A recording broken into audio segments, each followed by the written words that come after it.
ಇಡೀ ಪಕ್ಷದ ಹಿತದೃಷ್ಟಿಯಿಂದ ಕೆಲಸ ಮಾಡ್ಕೊಂಡು ಹೋಗಬೇಕು. ಮುಂದೆ ಅನೇಕ ಅವಕಾಶಗಳು ಬರುತ್ತವೆ ಅಂತೇಳಿ ಅವರಿಗೆಲ್ಲ ಕನ್ವಿನ್ಸ್ ಮಾಡಬೇಕಾಗ್ತದೆ. ನಾವೇನು ಮಾಡ್ತಾರೆ, ಅದೇನು ಪ್ರಾಸೆಸ್, ಕಂಟಿನ್ಯೂಸ್ ಪ್ರಾಸೆಸ್. ಇವತ್ತು ನಾಳೆ ಮಾಡ್ತಾರೆ. ಅಧ್ಯಕ್ಷರಿಗಾಗಲೇ ಹೇಳಿದಾರಲ್ಲ 11ನೇ ತಾರೀಕು ಒಳಗಾಗಿ ಎಲ್ಲವನ್ನು ಕ್ಲಿಯರ್ ಮಾಡ್ತೀವಿ ಅಂತೇಳಿ ಮಾಡ್ತಾರೆ. ಸರ್, ಈಗ ನಿಮ್ಮ ಕ್ಷೇತ್ರದಲ್ಲಿ ಅಸಮಾಧಾನಿತರನ್ನ ಸಮಾಧಾನ ಮಾಡುವಂಥ ಎಲ್ಲ ಕೆಲಸ ಮಾಡ್ತೇವೆ ನಾವು. ಪ್ರತಿಯೊಂದು ಚುನಾವಣೆ ಸಂದರ್ಭದಲ್ಲಿ ಯಾರ್ಯಾರು ಅಸಮಾಧಾನ ಹೊಂದಿರ್ತಾರೆ ಅವ್ರನ್ನೆಲ್ಲ ಕೂಡಿಸ್ಕೊಂಡೇ ಹೋಗಬೇಕಾಗುತ್ತೆ. ಅವರನ್ನು ಮನವೊಲಿಸಿ ಅವರಿಗೆಲ್ಲ ಪಕ್ಷದ ಹಿತದೃಷ್ಟಿಯಿಂದ ಕೆಲಸ ಮಾಡಬೇಕಪ್ಪ ಅಂತ ಹೇಳಿ ಕೆಲಸ ಮಾಡ್ತೀವಿ. ಸರ್, ತಮ್ಮ ಬೆಂಬಲಿಗರು ಕೂಡ ಸಾಕಷ್ಟು ಟಿಕೆಟ್ ಅವ್ರಿಗೆ ಆಗುತ್ತೆ ಆ ರೀತಿ ಏನು ಗೊತ್ತಿಲ್ಲಪ್ಪ ನನಗೆ. ಯಾರು ಎಲ್ಲ ಭಾಳ ಜನ ಆಕಾಂಕ್ಷಿಗಳಿದ್ದರು. ಅವರಿಗೆ ಸ್ಕ್ರೀನಿಂಗ್ ಕಮಿಟಿ ಮಾಡಿ ಸ್ಕ್ರೀನ್ ಮಾಡಿ 2 ಸಾರಿ ಸ್ಕ್ರೀನಿಂಗ್ ಮಾಡಿ ತೊಗೊಂಡೋಗಿದ್ದಾರೆ. ಅಧ್ಯಕ್ಷರು ಮತ್ತು ಸ್ಕ್ರೀನಿಂಗ್ ಕಮಿಟಿ ಹಿತದೃಷ್ಟಿಯಿಂದ ಯಾರಿಗೆ ರೆಕಮೆಂಡ್ ಮಾಡಿದ್ದಾರೆ ಅದನ್ನು ಕ್ಲಿಯರ್ ಮಾಡಿ ಕೊಡ್ತಾರೆ. ನಡೀತಾ ಇದೆ, ಭಾಳ ತೀವ್ರಗತಿಯಲ್ಲಿ ನಡೀತಾ ಇದೆ. ಅನೇಕ ನಾನು ಹೇಳ್ತಾನೆ ಇದ್ದೀನಲ್ಲ, ಲೀಡ್ಗಳು ಪ್ರತಿನಿತ್ಯ ಒಂದೊಂದು ರೀತಿಯಲ್ಲಿ ನಮಗೆ ಮಾಹಿತಿಗಳು ಸಿಗ್ತಾ ಇದ್ದಾವೆ. ಅದನ್ನು ಮುಂದಿಟ್ಕೊಂಡೇ ತನಿಖೆ ನಡೀತಾ ಇದೆ. NIA ಭಾಳ ತೀವ್ರಗತಿಯಲ್ಲಿ ಮಾಡ್ತಾ ಇದ್ದಾರೆ. ನಮ್ಮವರು ಕೂಡ CCB ಅವರು ನಮ್ಮವರು ಕೂಡ ಸಹಕಾರಿಯಾಗಿ ಕೆಲಸ ಮಾಡ್ತಿದ್ದಾರೆ. ಜೈಲಲ್ಲೇ ವಿಧ್ವಂಸಕ ಕೃತ್ಯಗಳನ್ನು ನಡೆಸೋಕ್ಕೆ ಪ್ಲಾನ್ಗಳೆಲ್ಲ ಇದೆಲ್ಲ ಗಮನಿಸಿದ್ದೇವೆ, ನಾವು ಗಮನಿಸಿದ್ದೇವೆ, NIA ಗಮನಿಸಿದ್ದಾರೆ. ಅದನ್ನೆಲ್ಲ ಈಗ ಯಾವ ರೀತಿ ಅದನ್ನು ತಡಿಬೇಕು ಅನ್ನೋದನ್ನು ಕೂಡ NIA ಕೆಲವು ಅಡ್ವೈಸರಿಗಳನ್ನು ಕೂಡ ಜೈಲ್ ಅಥಾರಿಟೀಸಿಗೆ ಕೊಟ್ಟಿದ್ದಾರೆ ಅಂತ ಕೇಳಿದೆ. ಭಾಳ ಸೀರಿಯಸ್ ಆಗಿ ತೊಗೊಳ್ತೀವಿ ಇದನ್ನು.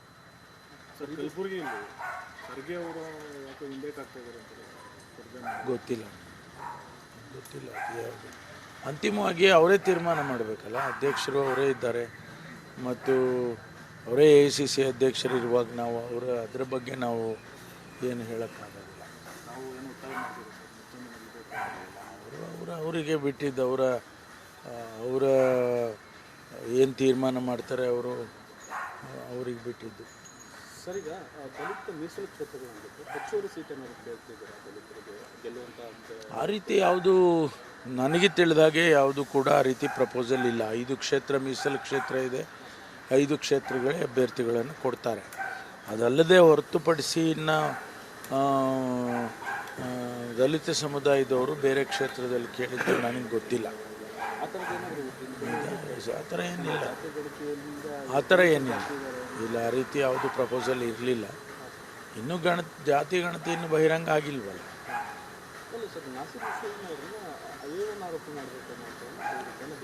ಹೇಳ್ತಾನೆ ಇರ್ತಾರೆ. ಕಾನೂನು ಪ್ರಕಾರ ಏನು ಕ್ರಮ ತಗೋಬೇಕು ಅದನ್ನು ತಗೊಳ್ತೀವಿ. ಅವ್ರು ಹೇಳ್ತಾರೆ ಅಂತಲ್ಲ, ಕಾನೂನು ಪ್ರಕಾರ ಏನು ತಗೋಬೇಕು ಅದು ತಗೊಳ್ತೀವಿ.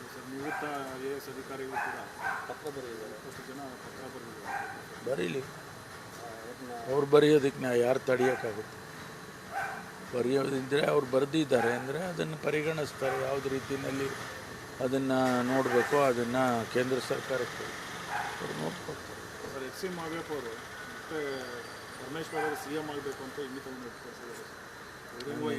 ನಿನ್ನೆನೂ ಹೇಳಿದ್ದೇನೆ.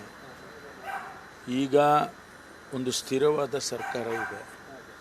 ಮಾನ್ಯ ಮುಖ್ಯಮಂತ್ರಿಗಳು ಸಿದ್ದರಾಮಯ್ಯನವರು ಇದ್ದಾರೆ. ಈಗ ಆ ವಿಚಾರಗಳೆಲ್ಲ ಅಪ್ರಸ್ತುತ ಅಂತ ಹೇಳಿದ್ದೇನೆ. ಅದನ್ನೀಗಲೂ ಅದನ್ನೇ ರಿಪೀಟ್ ಮಾಡ್ತೇನೆ. ಅಲ್ಲ, ಲೋಕಸಭೆ ಚುನಾವಣೆ ಮುಗಿದ ಬಳಿಕ ಇನ್ನಷ್ಟು ಬಲ ಬರುತ್ತೆ ಈ ಧ್ವನಿಗೆ.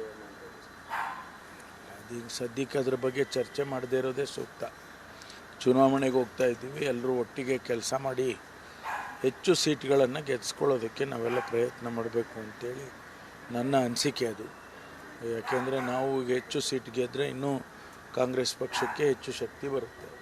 ಆಡಳಿತ ಸುಲಭವಾಗಿ ಆಡಳಿತ ಮಾಡೋದಕ್ಕೆ ಸಾಧ್ಯ ಆಗುತ್ತೆ. ಈ ಕೂಗು ಸರ್ ದಲಿತರ ಮತಗಳ ಕ್ರೋಢೀಕರಣಕ್ಕೆ ಅನುಕೂಲ ಆಗುತ್ತೆ ಕಾಂಗ್ರೆಸ್ ಪಕ್ಷಕ್ಕೆ?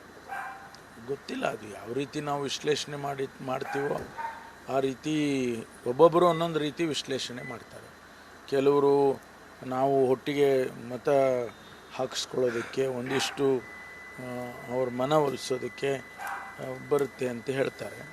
ಇನ್ನೊಂದು ಕೆಲವರು ಈಗ ಯಾಕೆ ಅಂತಾರೆ. ಮಾಡ್ತಾರೆ. ಇವೆಲ್ಲ ಚರ್ಚೆಗೆ ಬಿಟ್ಬಿಟ್ರೆ ಇದು ಬೇರೆ ಬೇರೆ ರೀತಿಯಲ್ಲಿ ಚರ್ಚೆಗಳಾಗ್ತವೆ. ಅದಕ್ಕೆ ನಾನು ಹೇಳಿದ್ದು ಈಗ ಅದು ಅಪ್ರಸ್ತುತ.